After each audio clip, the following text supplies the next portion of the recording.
Sa papalapit na holiday season, isa sa mga lugar dito sa Bulacan, ang tiyak na dadagsain upang mamili ng mga sinasabing hindi lamang pampaswerte, kundi pampaingay ng mga paputok upang magbigay ng pasasalamat sa isang nakalipas na taon at bilang pagsalubong na rin sa paparating na taong 2025. At dito lamang yan sa Fireworks Capital of the Philippines, Bukawe, Bulacan. Tunay na kilala nga ang Bukawe para sa mga fireworks na nagsisilbing tanglaw o pailaw kapag may mga okasyon. Samot-saring uri ang maaaring mabili at tiyak na marami ang pagpipilian sa dami ng tindahang nakahanay kung babaybayin ang daan mula Bukawe Crossing hanggang sa Barangay Turo malapit sa Bukawe Toll Exit. Pero hindi lamang natatapos ang makukulay at may ingay na paputok sa pagbibigay aliw at saya. Bagkus para sa ilan, ito na ang nagsisilbing panghanap buhay upang maitaguyod ang kanilang pamilya. Okay naman. Dito namin kinukuha lahat ng gastos namin. Punta kami kasi 3 buwan lang. Tatlong buwan lang. Oo, October, November, December. Bale yung mga January to September po sarado po. Sarado. Oo, yun. Pag may mga suki namin, kailangan nila, tumatawag sila sa amin. Pagka kahit paano quitis o yung panggamit nila, mga aerial.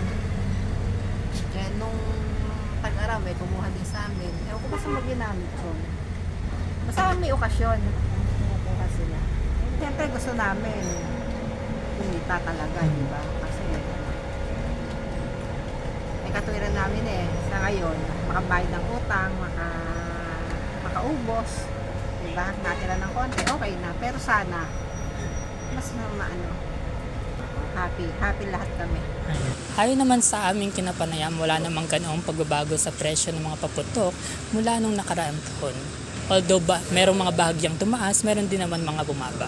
Pero ilan sa mga popular na mga paputok na dinarayo ng mga customer dito sa Bukawe ay ang aerial fountains na nagkakahalaga ng 1,200 pesos, quitis na nagkakahalaga naman ng 500 to 1,000 pesos depende pa sa klase kung ito ay ordinary o special, crackling fountains na 400 pesos at ang sawa o sinturon ni Judas na nagkakahalaga naman ng 500 pesos para sa 1,000 rounds. Gaya pa rin ng dati, inaasahan na tataas pa ang presyo ng mga paputok dito sa Bukawe pagdating ng peak season sa December hanggang sa bagong taon. Wala pa namang presensya ng kapulisan sa lugar upang siguraduhin ang kaligtasan at seguridad ng mga pupunta rito. Gayunpaman, hindi nagkukulang ng paalala ang mga paskil ng mga tindahan sa paligid, babala na bawal ang paninigarilyo o pagsisindi ng usok na maaaring maging mitya ng siklab sa mga paputok.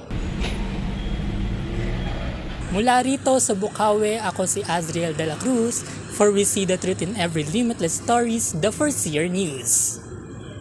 Tara na be, traffic, may concert sa arena.